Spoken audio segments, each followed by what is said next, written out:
And we're live. Welcome to episode 32 of Echelon Orchid. I'm your host, Dr.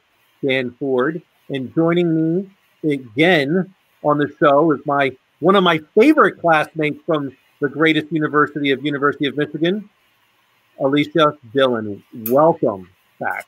How are you today? Thank you. I am fabulous. So happy to be here. Go Blue. Absolutely.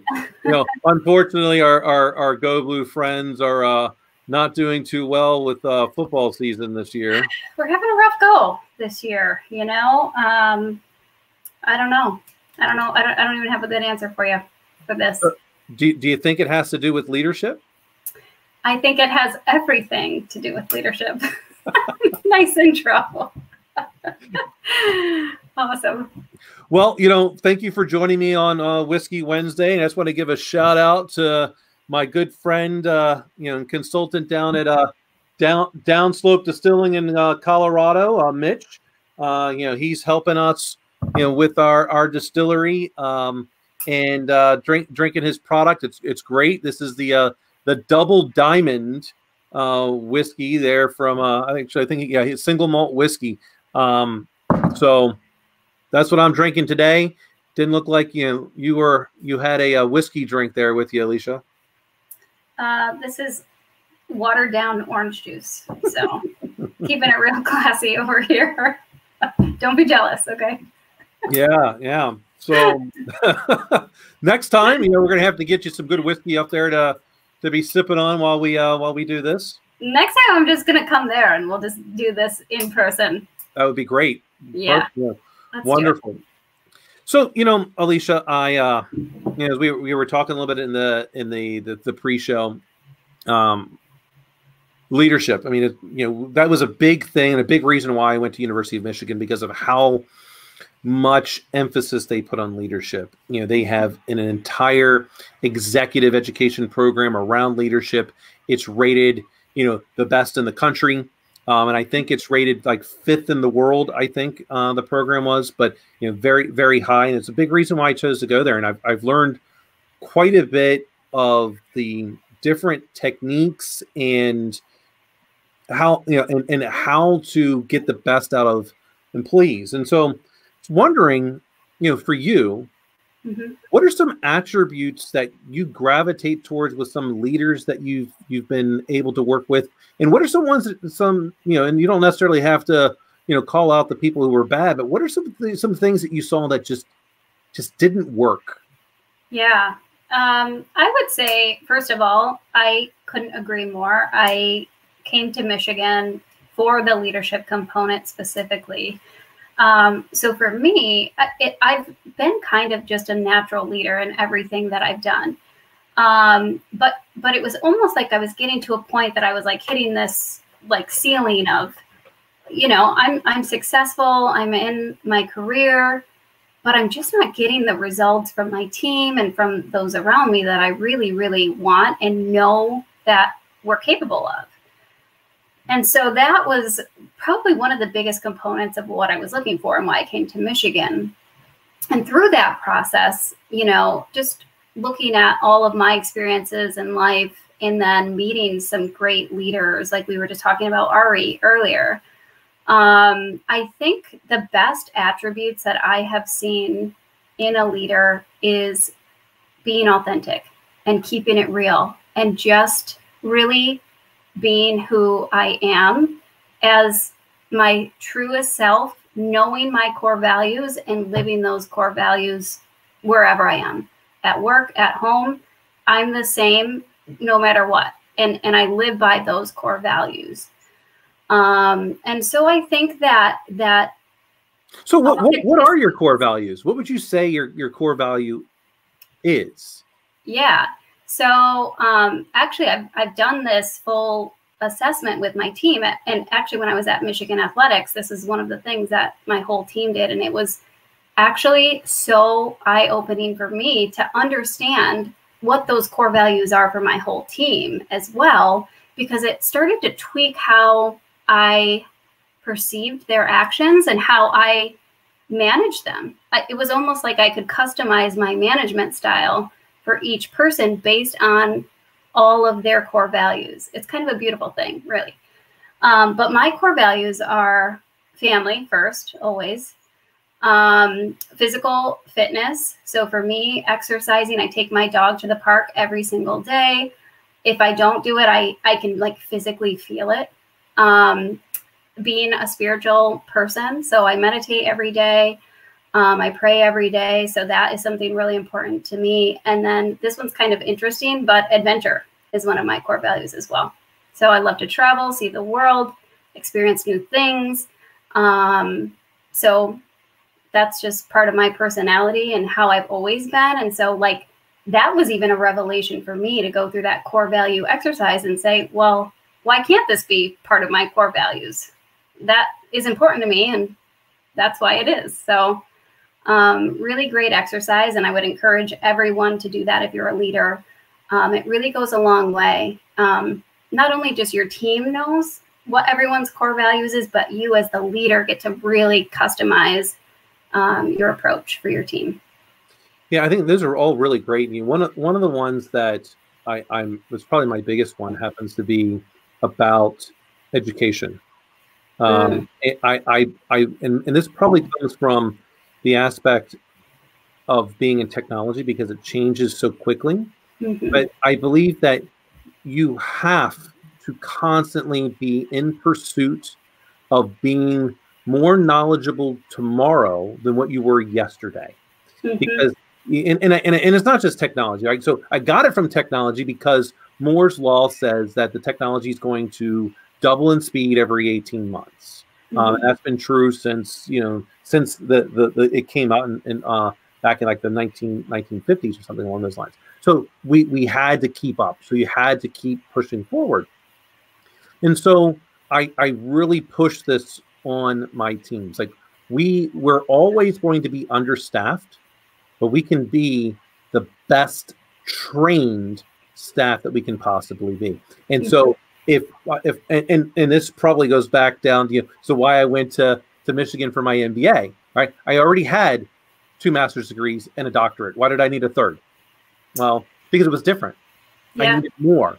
And so that education is vital to me being the best I can be, and so I need my teams to be that. And so for those people that aren't willing, especially when I push training and education on my teams, for those that aren't willing, they don't tend to last very long working with me because I need them to be better, because I need to be better. They should be. I push them, so in return they're pushing me. So we're and also I look at it from my staff perspective of, if I can make them the best trained possible and they have every certification out there, that means they're extremely marketable. So now they're choosing to work with me rather than having to work with me. Then they don't have to be yes people. They can tell me exactly what they think without fear of losing their job, because they know that tomorrow they can just get another one. Beautiful. Right? It's that cycle. Next, I would say it's empathy.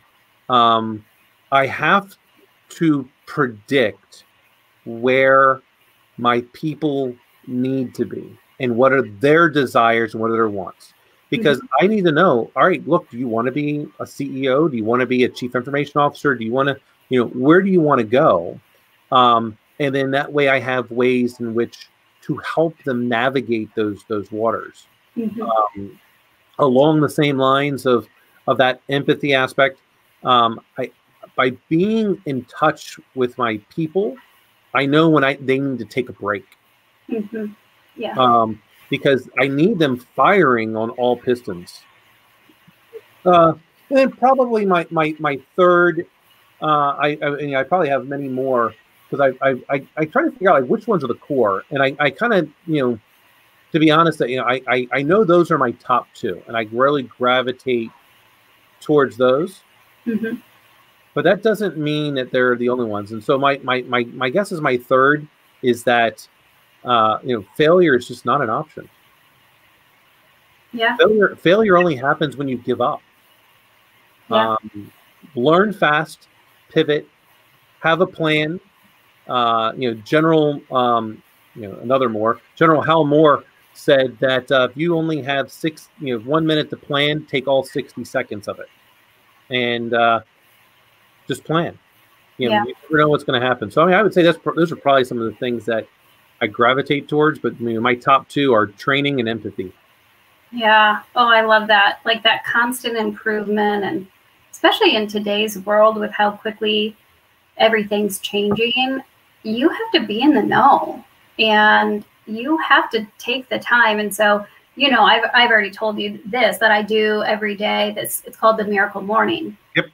Where you spend the time and you do the development, not just on the technical side, right? Because anybody can be technically trained and be awesome, but they can't work with people. They don't have a good personality or a good heart or good character, and nobody wants to work with that. Sorry. Like, we're in the world, a global world, where you have to know yourself first and foremost, and focus on yourself and know yourself, be able to control your emotions and your feelings.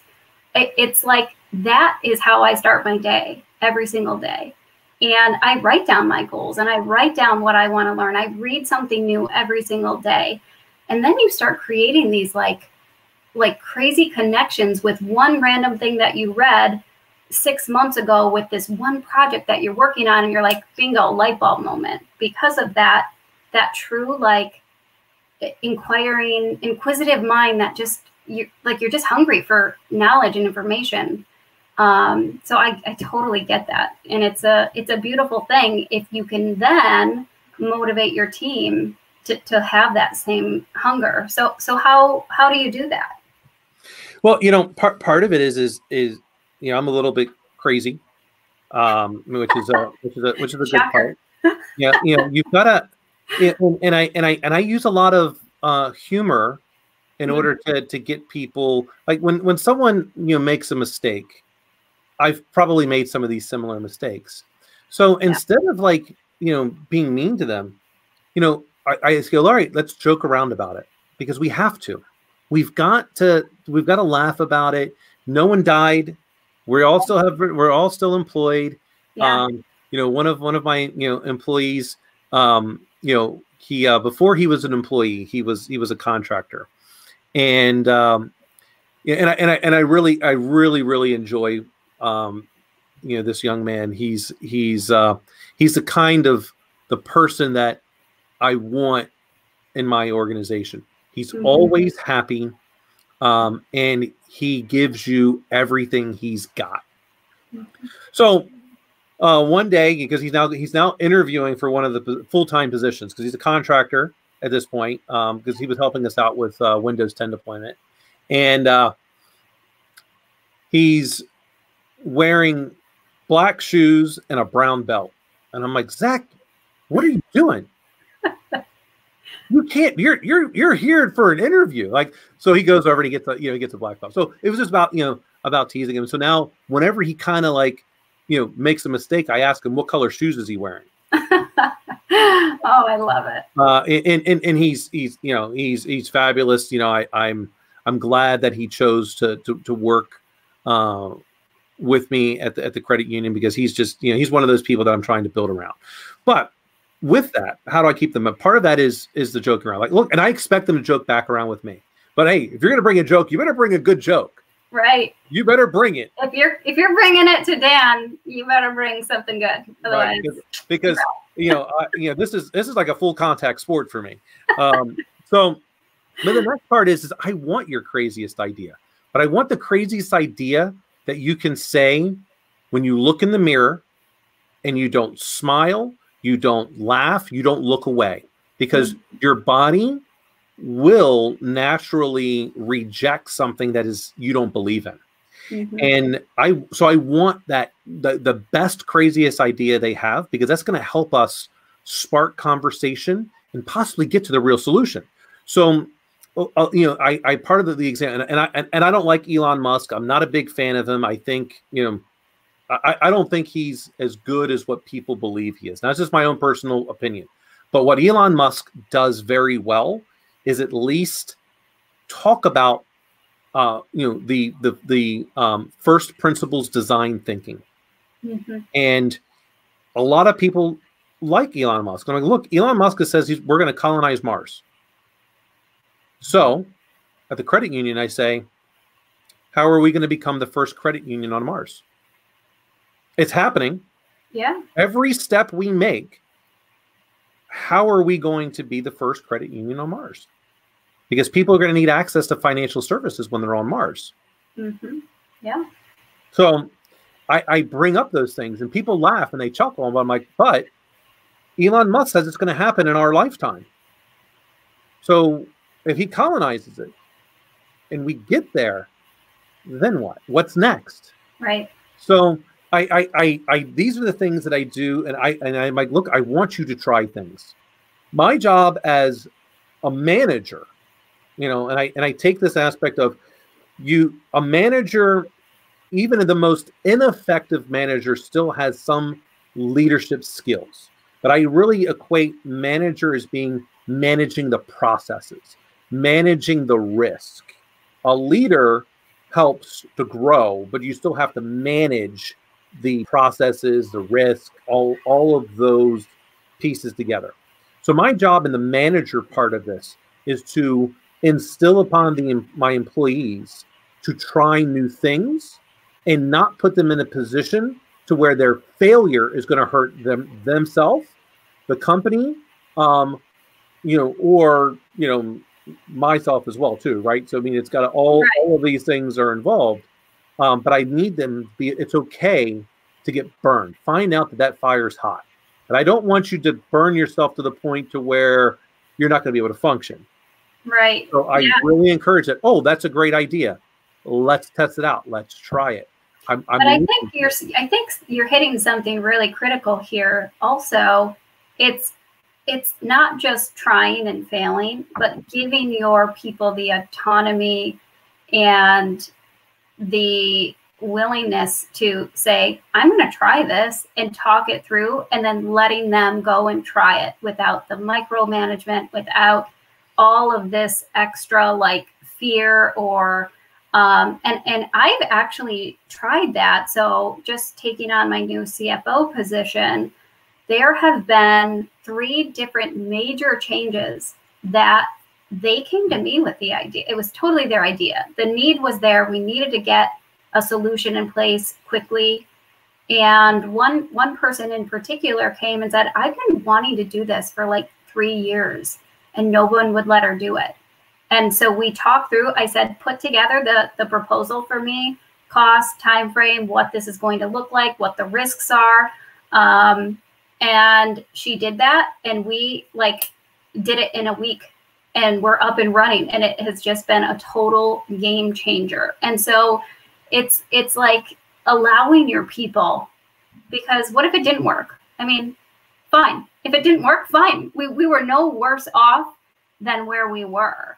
And so I think giving her, like, you think this is the best idea, bring it to me. If we both agree based on all of my questions and all of the risk assessment, like you're talking about, let's give it a go. And she has been just I have just seen her through this process of giving her the autonomy to take that and run with it. It's like night and day. It's kind of amazing. Yeah. I would even go so far as to say it is improbable that you could have been worse off, because the worst case scenario is you found something that isn't going to work, so you never have to try that again. Right. But the next part of that is now your employee believes more so in you, and they're now going to be willing to come up with another idea. Exactly. And then they're going to tell someone, hey, Alecia and I were talking about this, and this is what we came up with. And then that person's going to also want an opportunity. So I think it's improbable that you could have gone, you're not going to be the same no matter what. Right. And I think they're going to learn to be better. Yeah. It's like WD-40. Yeah. You got to grease the wheels, right? And I think that's something that many people are hesitant because they want to play in the safe spot. If we do nothing, then it's human nature to do that. And, yeah. and so you can't blame people. But I think back to your original question, or what are these attributes of the real leaders of our world? And it's the fearless few. It's those that can inspire people to get out of this day-to-day grind rat race mentality of I'm just living day to day. It's like that, to me, is the ultimate leader, is someone that can inspire someone to be better and think more creatively, and all at the same time, like really caring for their people and caring about and passionate about their team. You know, I think we, as a society, you know, being from Maryland, there's a reason why you never have to put a lid on a crab pot. That's because once one crab starts to escape, the rest of the crabs pull them back down. Mm-hmm. You never have to put that lid on there. And I think, unfortunately, too many people in society are like crabs. They don't want to see you succeed, because then it reminds them of their own inability to succeed. And I believe that we all can. You know, I had a previous guest, I like to refer to her as Sister Mary Margaret, and her name's Mary. And so, you know, we worked together as colleagues at Capitech University in the doctoral program. And she had said, in the aspect for like learning technology, things like this, she said, yeah, Dan, you know, you're right. We all have the same opportunity, but your opportunity, you only had to walk a block. I had to walk 5 blocks, get on a bus, drive, you know, 10 miles, get off the bus, and then go and get it done. And, you know, I'll paraphrase and say, you know, she goes, I'm not saying this is an excuse. I'm just saying that, yeah, the opportunity is there, but not all of us had the same access at the same time to those opportunities. And eventually we can all get there. So I think, you know, in a lot of ways, which is why when I recruit for the university, I always recruited in underserved markets. Mm-hmm. Because I knew that technology, all you needed was desire. If you were willing and to put that hard work in, you could become a very good technologist with hardly any money spent, because the university was going to help you get there. Yeah. But Sister Mary Margaret didn't make any excuses. And I think her example, at least to me, what really resonated was, I'm hoping that throughout my journey, I'll be able to remove many excuses from my employees and future employees, in making sure that we as a society have equal access to those opportunities. I love that. Then we're talking about merit. And here's a great example. And at a previous employer, you know, this is, I think, one of the reasons why I got in trouble. I promoted 2 different team leads, 2 people to team lead on the exact same day. Mm-hmm. One of them was a man, one of them was a woman. Now, the woman, prior to this promotion, made something like $3,000 less a year than the man. Okay. And I went, I don't really care. They're both being promoted to the exact same grade level on the exact same day. They're both going to get this amount of money, which is exactly the same. Because then from that point forward, the man or the woman will make equal, more or less, based on merit, not based on anything else. Mm-hmm. Because they were there on the exact same day. Mm-hmm. And that's where I want my employees, my future employees, and, you know, maybe, you know, just future people I may come into contact with.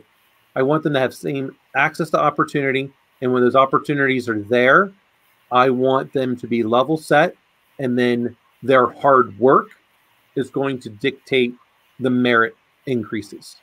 Yeah, I think that's such a beautiful perspective, because I just feel like if you've always had access which we're pretty privileged people.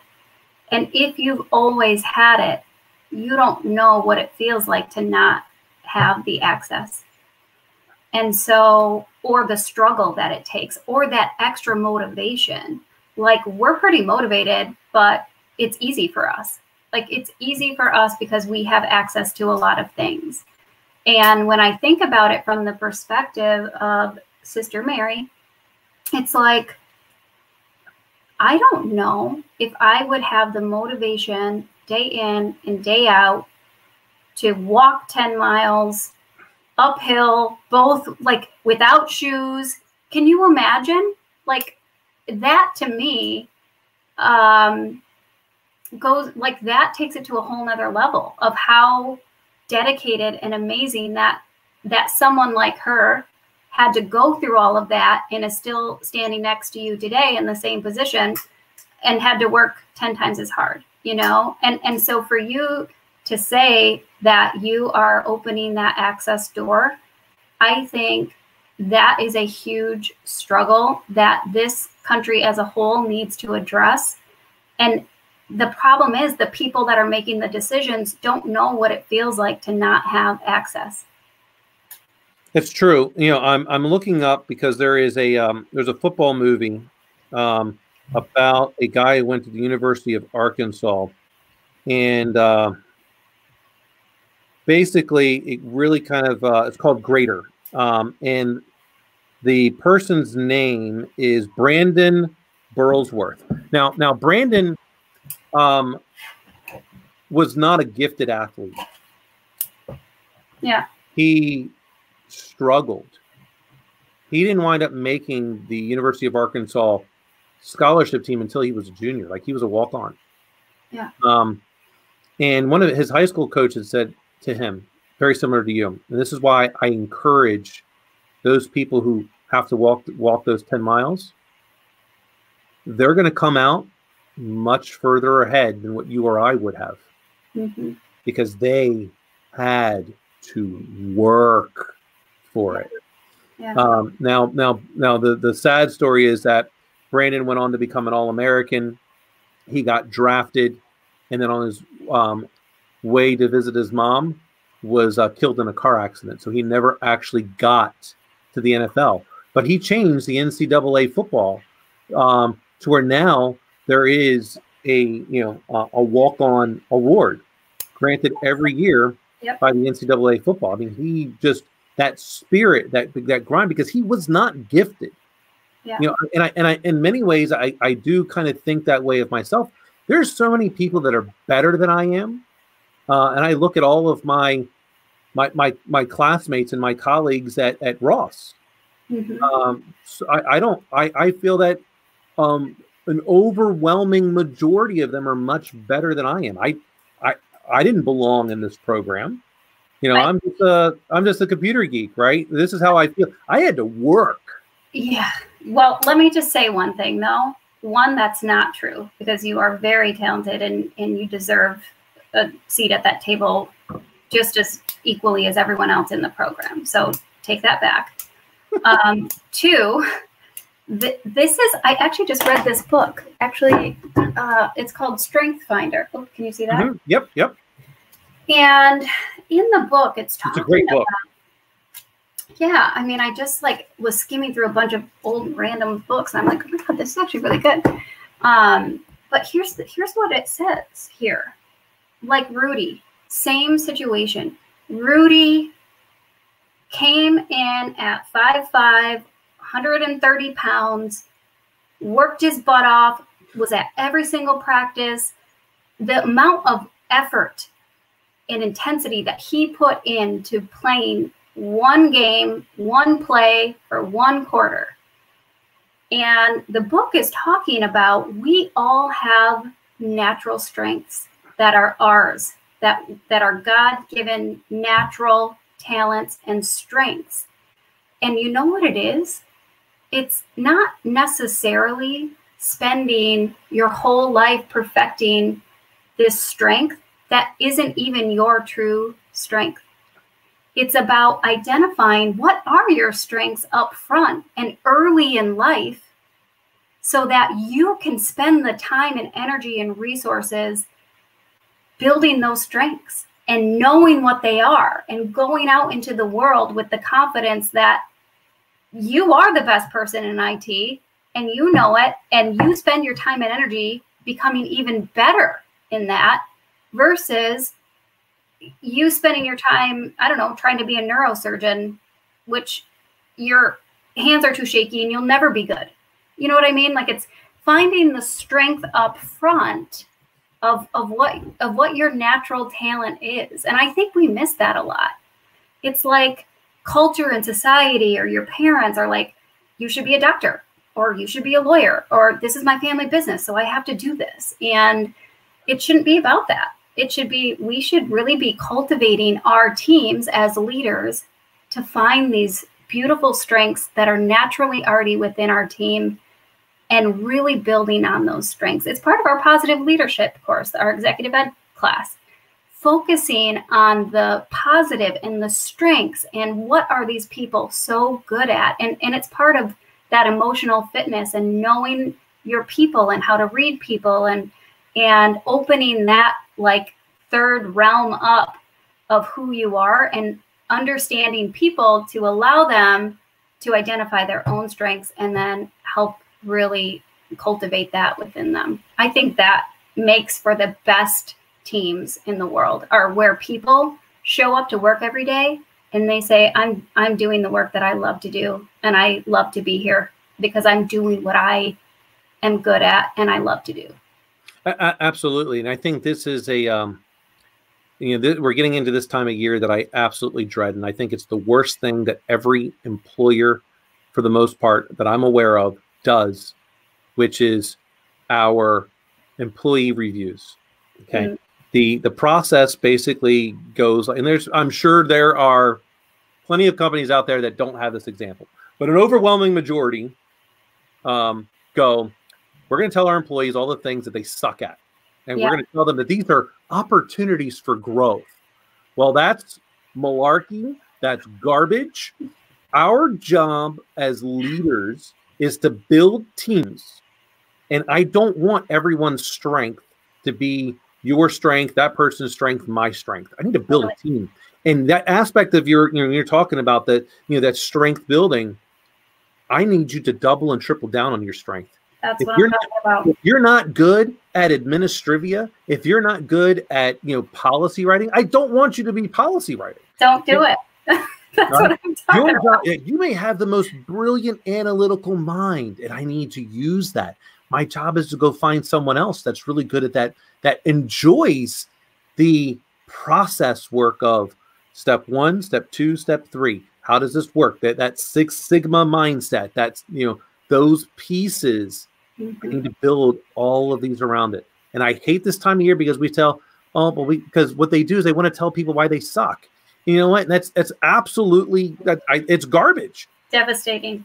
It's garbage. The Harvard Business Review put out scholarly research on this back in like the 1980s, I think, that said this is the absolute worst thing to do. and then what they do is they save up all of this bad crap to tell someone all at once, which is another like major pet peeve of mine. Like if you, as a leader, as a real leader, if you have a problem, you need to confront that immediately and back to the like authenticity of just like, if something's going down, like having the balls to stand up and say, like, we're not doing it this way. Sorry. Or, hey, what are you thinking? This isn't going to work. It's hard to have those hard conversations, but you have to have courage and be courageous as a leader. And that's another major attribute that, quite frankly, if you look at corporate America today, people are unwilling or afraid to have a difficult conversation with someone in these executive positions. It really is an interesting dynamic to see that. Yeah. So what do you think is an example of that difficult conversation? I have several.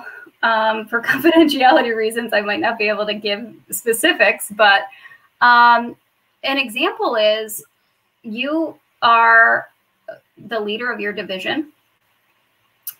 This is your idea of what your team is going to do for this year coming up. And it's an unrealistic expectation, and the budget constraints won't support that kind of initiative, right? And so having the conversation to talk through, and not in a negative or demeaning way, but like a realistic, like, I understand that you're trying to do this, but based on the whole strategic alignment of our organization, what you're trying to do is unrealistic at this time.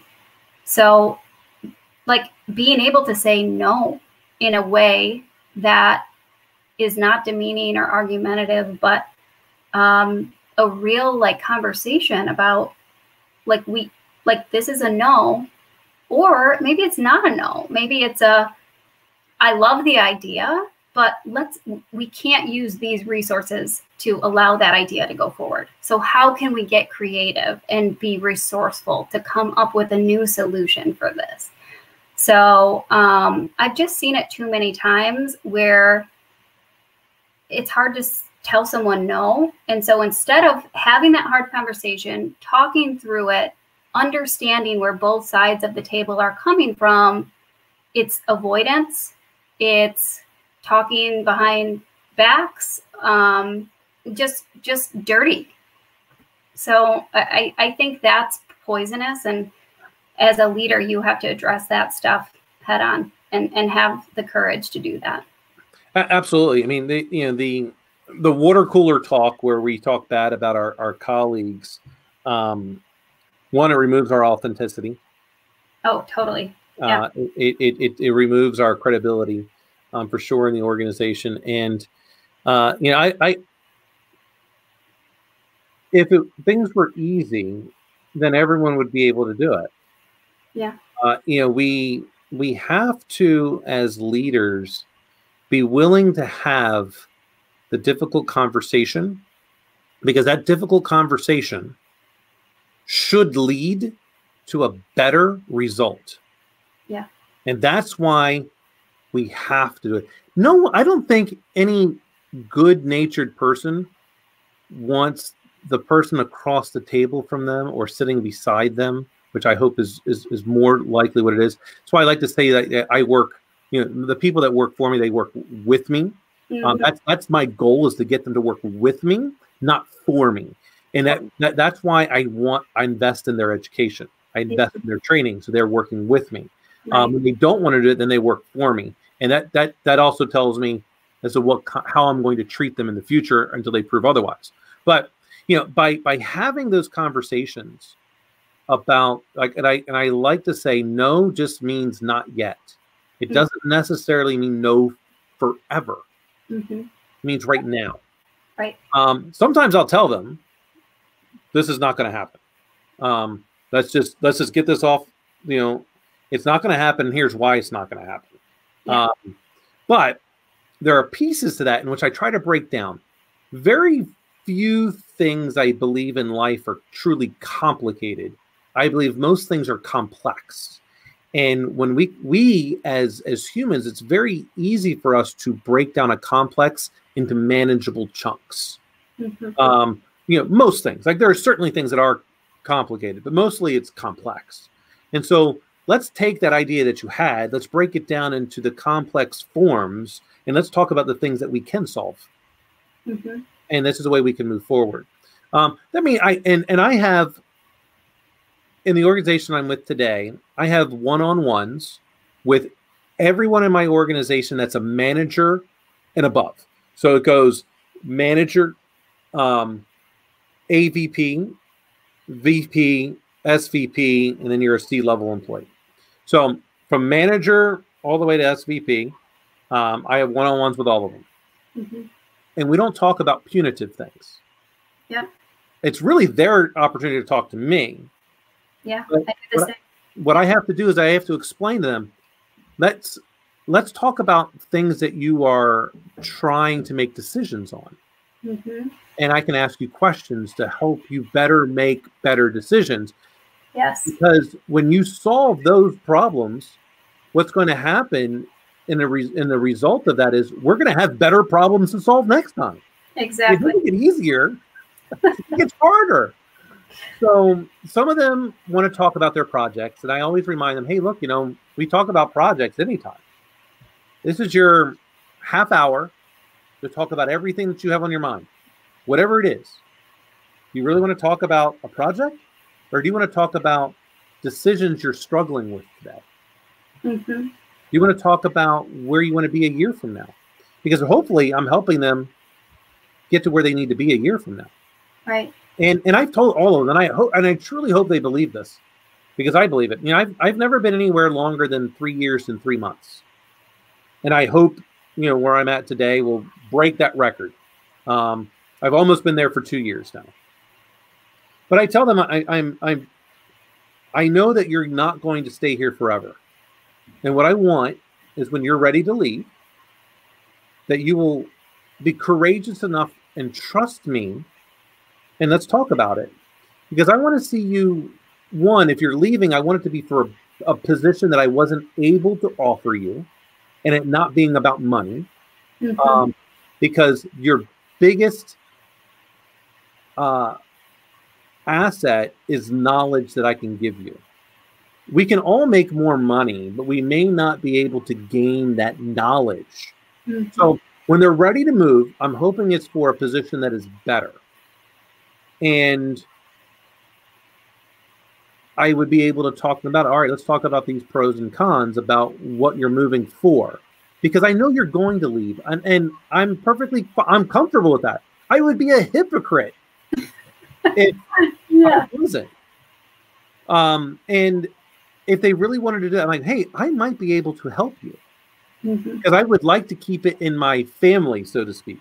Right. Because maybe this person is like, look, I really want to do blah, blah, blah. Well, Alecia, you might be at a company that does blah, blah, blah. Right. And I can make that introduction. And then it stays, so to speak, in my network. Right. And it's a beautiful thing. And we need to definitely utilize that to our fullest potential. I mean, we have quite an amazing network. So I think that's a beautiful way to show an employee, like, I really do value you. You giving an introduction to someone in your network that you really value, I think speaks volumes and goes a really long way. Yeah. I mean, so, Alina hired one of my people. His name's Ian. He worked for me a couple of times. And he's now running like all her development out there at Ursa Leo. Oh, wow. Yep. That's amazing. Yeah. They were looking for someone that could, to run their development team, and he's worked for me. He's amazing. I kind of told them during the interview process, I'm only giving him out on loan because I may have need for him in the future. Yeah. Reciprocity. Yeah, I mean these things matter. Like and Ian's a great guy. I mean, he didn't work for me now. He worked for me a couple of companies ago, but on 2 different occasions. And he's a great guy. But if I had one of my current employees that's ready for the next step, I also want to let them know, look, I don't have a position for you for the foreseeable future, but I might in the foreseeable future need you, but I need you to go somewhere else to get more skills, because I'm going to need you to be better for when I need to call on you again. And I've had many employees work for me on multiple occasions. After they've left, they've gone somewhere else, they've got those skills, and eventually they come back. They also get to see that not every, I spoil them in terms of, as that manager that they get to see that not everyone is like that. Yeah. Well, it kind of reminds me, you saying that, of your crab example earlier, of like, why not boost that crab to get out, see the world, get some resources, and come back and bring us all along, right? It's like just a different way of thinking about people in general. Like, I want to see everyone succeed, because why not? You know what's interesting about this is that we don't really necessarily do that with people, but if we have done this for generation over generations when it comes to animals, dog breeding, stuff with cattle. We need to bring in a different bull because we need to change the herd. We need this characteristic, but we don't do it with our employees because our own fear. Yeah, and it's fear. It's fear driven. It's not living in like this positive deviance. It's negative. It's just not I think the best way to lead a team. I don't think you can lead a team with fear. No. And not if you're fearful yourself, or really of anything. And I mean fear in a way of loss, not oh my gosh, this could go wrong, right? That part we need to talk about. And I tell I'm probably a little bit too open with my employees, because I tell them all the time, if you ask me a question, I will answer, as long as I'm legally allowed to answer, because there's certain things from human resources, things like that I can't. But be careful what you ask, because I am going to answer. Right. But and I tell them about when I'm nervous of things. Hey, I'm staying awake at night because of this particular decision that needs to get made. And here's why, because otherwise, how are they going to learn how to deal with those things? And I learned this through my studying of this gentleman named Jerry Spence. Jerry Spence has written many books. He's a very successful defense attorney. He defended Imelda DeMarco, who was the first lady of the Philippines. And he wrote this book called, he's written several books, but the one I really gravitated towards was How to Argue and Win Every Time. Yeah. Now, people go, oh, I want that. And it's a very provocative title. But in there, he defines that you need to define winning first. Winning with your loved ones is much different than winning with a colleague or a boss or a friend. Yeah. You can't beat them into submission. You have to use certain techniques with one class versus another. And that really resonates with me. But the part that I really got was he went to law school at like the University of Wyoming, with not a prestigious law school. No. Interesting. And he's never lost a defense case. And he's done some very high profile ones. And he goes, and he admits he figured this out by dumb luck. He was presenting his first jury trial case, and he's having to give his opening remarks, and he's going second. The prosecution went first. Prosecution, he says, is wearing, like a $10,000 Armani suit. And he goes, and I've got a sport coat from Goodwill, and I have, trousers and a tie. I don't have a suit. Like, this is what I could afford. Right. And he goes, I didn't realize it, but I just started talking to the jury with what was in my mind. And I told them I was scared. I started talking to them like they were people, not talking at them, but almost with them.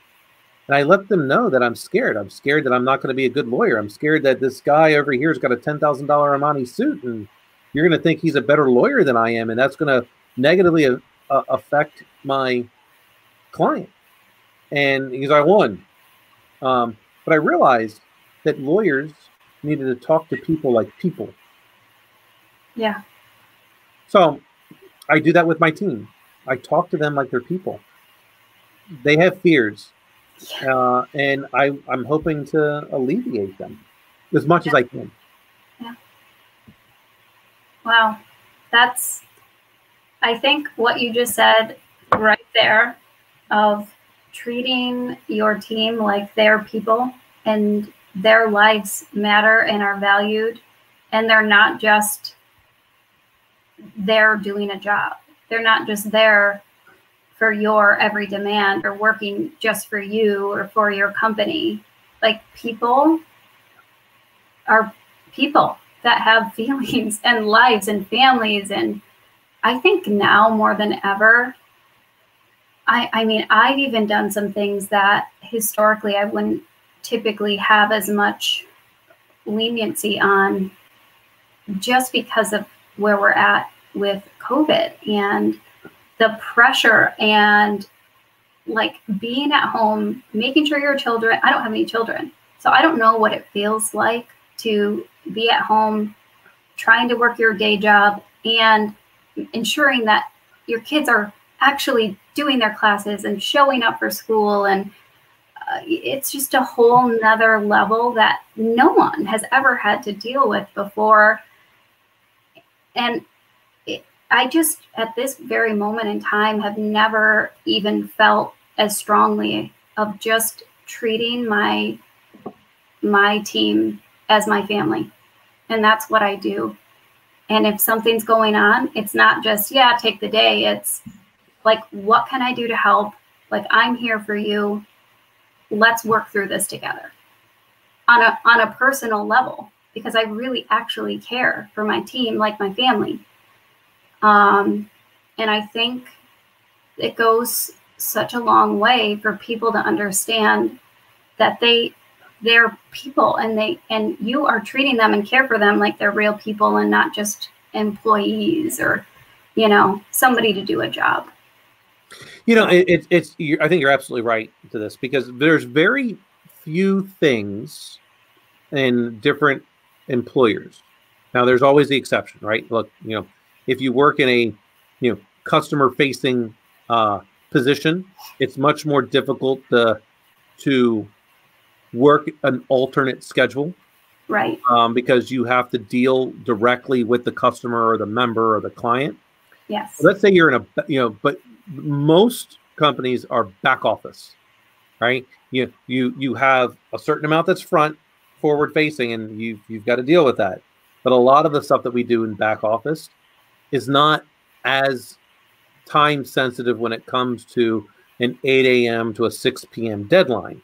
Mm-hmm. And what I've done with a lot of these cases is I say, look, we work on our deliverables, so to speak, on a weekly, monthly, quarterly basis. Mm-hmm. And so I'm not a let's count how many hours your butt's in a seat type of person. There are some that, yeah, you have to, because you're also customer facing. My service desk people are customer facing, so they have to be available. Right. But the other ones, it's not, because a lot of times they do work over the weekends. They do work at night, because that's how when you do patches, you do the system upgrades are done at night. So I really look at those. I'm like, look, if you've got kids, then just mark off on your calendar when you have to be paying attention. So I'm not looking to schedule things and you're not available.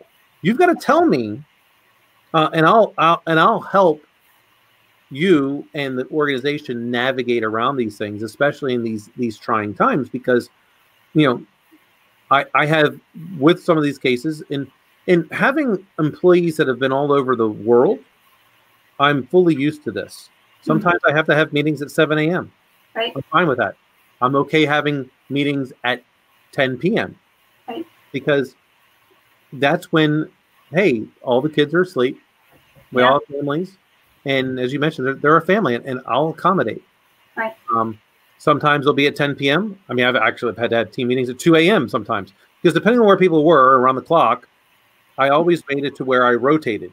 So everyone in some way, shape, or form got inconvenienced a little bit, but they also knew that it was going to be in their sweet spot at some point too, because it was going to rotate. Yeah. I've been there, done that for sure. Right. Sure. So we just have to do that with, especially in this. I don't believe. All right. I'll take a step back. I believe governments and organizations failed when it comes to COVID, because they're supposed to have a tested business continuity plan. Yes. Right. And I think yep, we did something, and we found out they did not. Okay. Yes. So they failed. And I'm thankfully, and the reason why I say this is, and you probably know this quite a bit, from being, as a CFO, when we start talking about insurance and actuary tables and what's the probability of an adverse action occurring, I know from talking with these insurance companies that the probability of a pandemic had been rising year over year since 2002. Yes. And that tells us wait a minute, you're saying a pandemic is more and more likely, because they knew a loss was going to happen. And we saw this in the actuary tables from the pandemic, and from the insurance, from the pandemic aspect. They wanted to see what's your plan in the event there's a pandemic, right? What are you going to do? How are you going to do this? Have you tested this? What do you, and so these companies and they failed. Government companies all failed, and not just in the United States, all around the world. They knew something was going to happen. They chose, as we talked about, not have those difficult conversations. Yeah. So with that, thankfully, through dumb luck, well, I wouldn't say dumb luck. I was worried about a different issue. So in New York, I was worried about a snowstorm happening and us not being able to do a core conversion. So I wanted to make sure we had proper remote capabilities for all of our employees. Yes. And because of that, and going through with those plans, it just so happened to be that when COVID hit, I already had a plan that was being rolled out, and to be able to do all functions remotely. Yes. And genius. Many companies just didn't do that.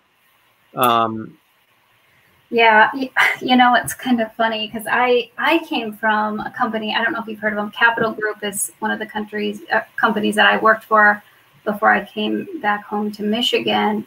And we did a forced business continuity plan every month for a day. Everybody had to do it. And do you know how many times we had to implement that? Because in our world, we had to strike an NAV every single day. There wasn't we can't do it today. That wasn't an option. And so from going to this like smooth transition to remote back to the office with this business continuity plan that was to a T, we had offsite servers, like it was so pristine. And now coming into these other organizations that they're like, they don't even know what you're talking about when you say business continuity planning, and it's like just kind of interesting to see the spectrum of where people are at on that. And hopefully this is the awakening that we needed. Well, I hope so. Yeah. And this is what I just put out there, roughly every 2 to 3 years, a new variant of a coronavirus has come out. And I'm not going to get into the conspiracy theories of whether it's man-made and whatever, right? Doesn't matter. It doesn't matter. Yeah, something has come out. But it's not even just pandemics. It's natural disasters, and sure, absolutely.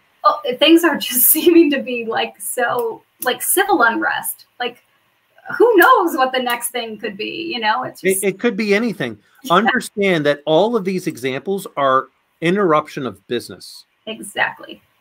And it should not matter, fill in the blank of interruption of business, and I can do X.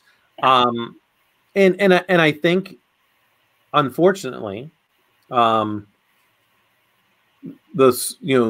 I look back to 9/11, there's a lot of small businesses that went out. They went out of business forever.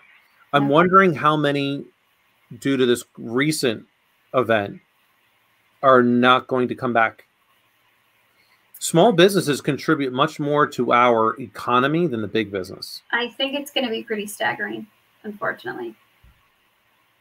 Yeah. And I don't even think we're feeling the impact of it yet. It won't be felt immediately, but it will be. We will see the impact. I think so. And this is another mind-boggling statistic that I read not too long ago, but it was reminded of it. I should say, I was reminded of it not too long ago. You know, by the time you're in your 40s, how much do you think you're supposed to have in total savings? 401k, stock, cash, all of that. How much do you think you're supposed to have? 500,000.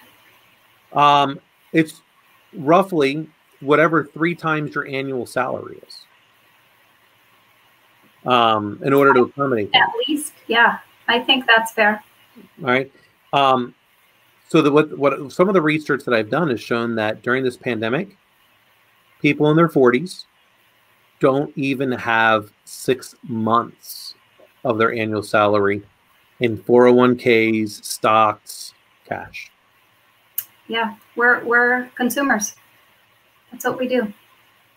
And I look back and I go, you know, I had the luxury of my mom being a, essentially being a housewife, which is, I want to say could not have been easy. It's definitely not easy, right? You're managing a household. Okay. That's tough. That's a full-time job. Yeah. It is. It definitely is. Yeah. But I had that luxury of having that. And she decided to go back to work when my brother and I were, both in high school. That luxury, I think, is not afforded to our society anymore because of us wanting to too much be consumers, wanting more than what our neighbor has. And I'm certainly guilty of that. We all are. Well, I drive the car that I drive. I enjoy the nice things, but I've worked hard. Yeah. But I go, wow, what if I didn't do that? How much money could I have? How much more could I be donating to those that are less fortunate? Yeah, exactly. I know. It's an internal struggle because I'm like you too. I'm like one end of the spectrum or the other. Like I drive a Volkswagen Jetta that has almost 200,000 miles on it, but I also want a oceanfront home in Florida worth millions of dollars. And at the same time, I'm like, well, why do I really want that? And I do know why I actually want it, because I want to have this space that my family can come and enjoy the beautiful outdoors all year round. And so I know why I want it. But it's like, I don't need a multi-million. I could be doing a lot more with those dollars than spending it on frivolous crap that I don't really need, quite frankly. So, but it's a balance. And I'm like you, and I'm like, well, I work hard. I deserve this. You kind of have this struggle with yourself of, you do want nice things and you do work hard. And you do deserve to treat yourself. Absolutely. But it's finding the balance of just plain consumerism. And I saw this ad and looks cool, so I'm just going to buy it. That's going to be thrown out next week versus why do I want it? And I don't even think we ask ourselves this. Why do I want this? What does it mean to me? What kind of happiness does it or value does it add to my life? And I think if we just all took a deep breath, asked some better questions, I think our world would be a different place. Yeah, I think so. With the recent presidential election, I didn't vote for either candidates. I've been voting Libertarian almost every chance I've had since 2006, I think. Mainly because I look at this country and I go, what do I want it to look like 40 years from now? And I believe that we've lost diplomacy. I believe we've lost the art of negotiation. And I think that we can get some of that back if we had a little bit stronger of a third party in this country. Like if we had even 8 seats in the Senate that were independent or libertarian. Now I like to call them Democrats and Republicans. Right, because I think they're two sides of the same coin. I don't think either party is really out for anything other than themselves, and that There's plenty of that to go around, but they would have to negotiate in good faith if there were 8 senators that were libertarian or Green Party. Pick whatever, you know. Yeah. Whatever, and I don't mean like a Bernie Sanders who claims independent, but then he caucuses with the Democrats. That's not true independent in my mind. It's, you know, he's just playing the game. But I tell them, like, look, you know, because someone said, hey, what does the president, how does it really affect my day-to-day life? And I said, well, by the system, I don't think it really does. I believe your local governments affect your more day-to-day life because they're talking about, you know, stop signs, street lights, you know, what the fines are going to be for traffic violations, your education for your kids, you know. Parks. Right. Yeah. Right. Then you got the next step, which is, and people confuse this with, so the House, in terms of in Congress, that's meant to deal with the whim of the people. That's why they're elected every 2 years. It's a 2-year stint. It's all right. This is the whim of the people. The Senate affects you for about 6 years. Your presidencies we don't tend to know what's going to happen from their policies till many years after they've left office. And then you've got the Constitution, which is the will of the people, which is the most difficult to change. Right. And so that evolution, you know, is difficult for people because they don't understand which pieces fit into the equation. But with all of that going on, our society has become so polarized. You are either extreme Democrat, and I'm saying this in Jerry, extreme Democrat, or I'm going to go Democrat, or extreme Republican. And and maybe this is a wrong analogy, but I'm reminded of the Kinsey scale. So the Kinsey scale, I don't know if you're familiar or not, Alecia, maybe others may not be, but that has to do with your sexuality.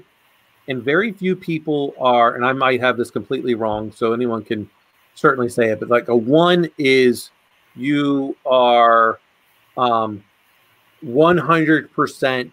heterosexual, and an 8 is 100% homosexual. And those people can't be around anything other than that. But most of us, even though we don't want to admit it, are likely in those grayer scales. Yes. My friend Jeffrey, who was, you know, I will say he was probably, I thought before he told me he was gay, I actually thought I was homophobic. I didn't think, there's no way I could be friends with someone that was gay. Just couldn't believe it. He, of course, changed my mind on that. And I started having, wow, if I'm wrong about this, what else am I wrong about? Right. So we talked a lot about those things. It's like, look, Dan, I knew that if you were like here on the Kinsey scale, we couldn't even be friends. We couldn't even talk to each other. Yeah. Well, I think in many ways that we have to figure out how to stop being so polarizing. And we have to do this in with leadership. We have to find that common ground. What do we agree on? Yeah. And when we figure out what we agree on, we can build from there. Yeah. I think it's beautiful. I mean, we don't live in black and white. It's not this or that. It's a world of color. And just imagine if you felt that you were black or you were white, a 1 or an 8 on the scale, you would miss out on some of the best relationships, some of the best experiences, some of the best living that you could possibly do. And at the end of the day, I really think it comes back to, we're all humans and we all make mistakes, but I've even seen like my family fighting over this, like the political landscape, and I'm like embarrassed almost. I'm like, listen, I literally had to say this. My dad and my sister were fighting the other day, and I'm home. I'm not home very often. I'm traveling to Arizona. I'm all over the place. And I had to walk out and say, excuse me, but I'm here, one.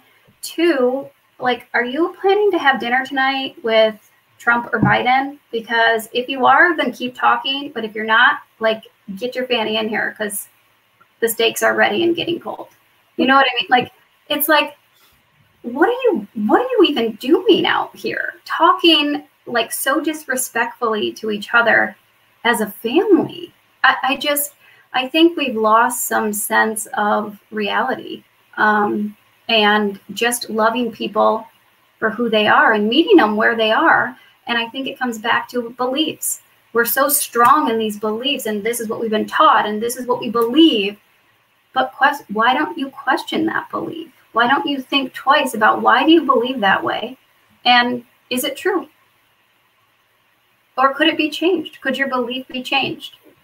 And in your example, it absolutely, your belief was changed. Absolutely. And I think you hit on something really, really good there. And it really kind of, resonates with me. We are human, and we're more than capable of change. I think, like, so here this is an example I gave to someone. They didn't like it, but Joe Biden in the 1970s would be, if he said those things that he said today, he would be considered a racist. Do I believe Joe Biden is a racist? No, I don't. I don't think he is. Mm-hmm. Did he say those things back then that maybe he was back then? But if we hold people accountable to what they said many years ago, what they put on Facebook, what they put on any social media, a picture that came up, and don't leave an opportunity for their own growth and evolution of maturity as to who they are now today as a human being, right? Then we're all in trouble. We're all in trouble. Absolutely. Now, I mean, again, I don't want this to be misconstrued as well. I mean, I'm not a fan of, the president-elect. I'm not a fan of President Trump for many different reasons. Not that I don't, and people, and I'm sure I've lost some friends because I have to believe that the president-elect, and I'll say that, and I'm sure there's going to be people who go, "Oh, it's not yet there." It's to me, it's pretty damn near close. And what I looked at is I said, the people spoke pretty loudly to me in that they did not have faith in President Trump. They have faith in the Republican Party because they have voted them again as the majority in the Senate. And they've taken some seats away in the House. That tells me they believe that. They just didn't believe in President Trump because he's so polarizing. Yeah.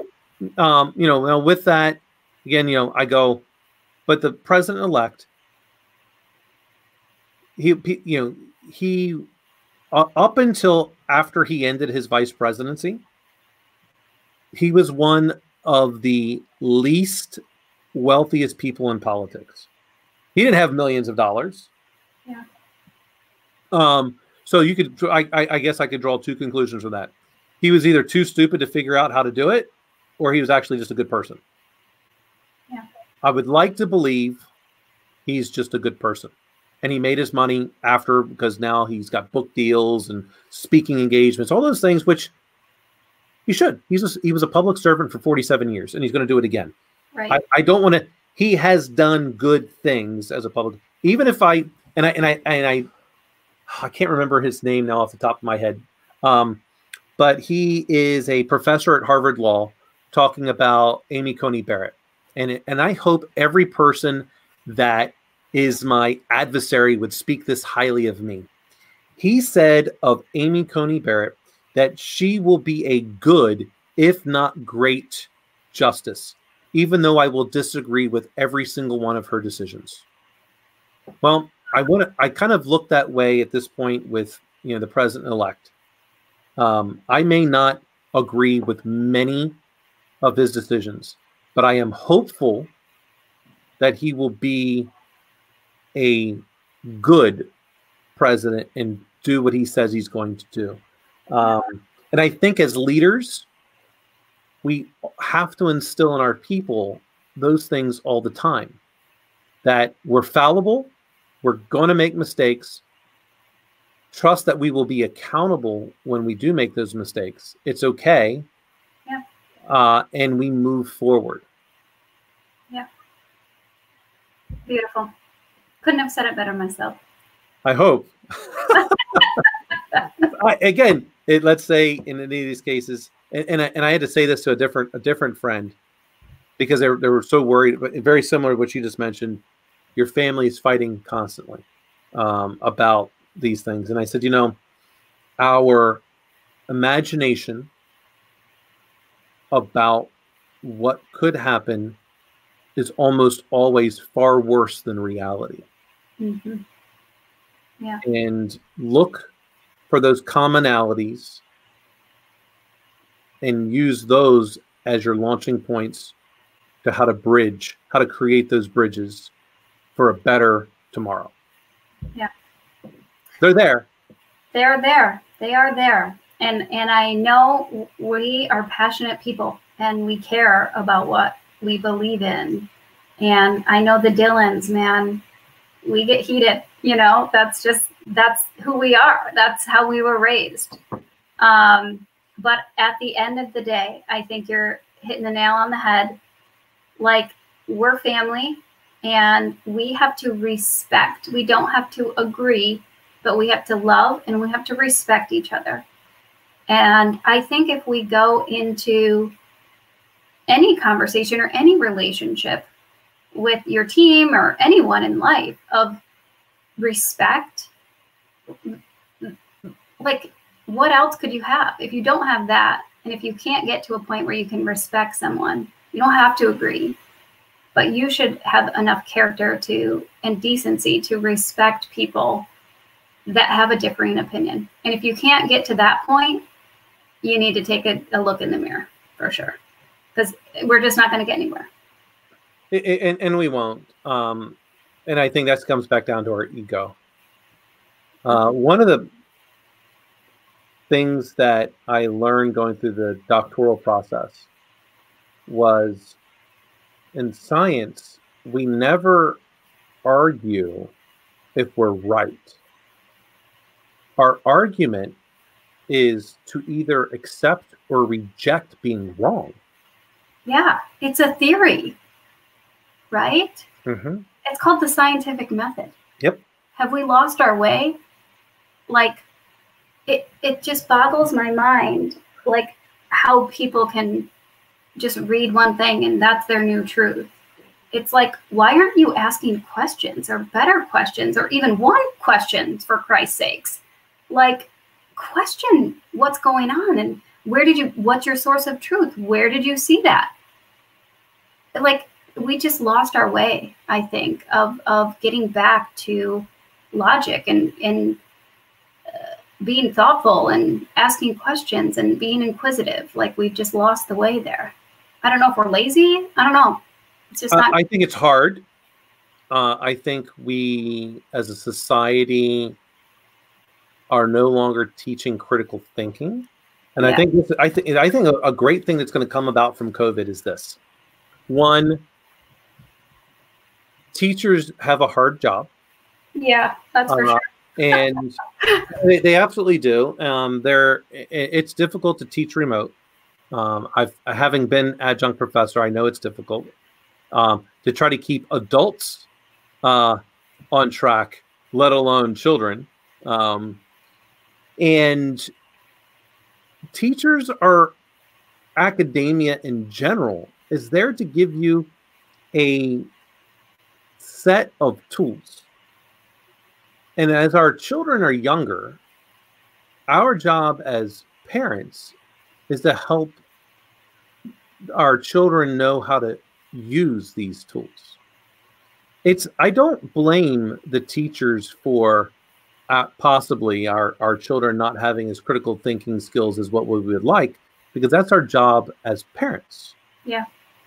Charles Barkley, and he got a lot of heat for this by saying that athletes aren't role models. Right? That's awful. Parents are, right? Parents are supposed to be the role models.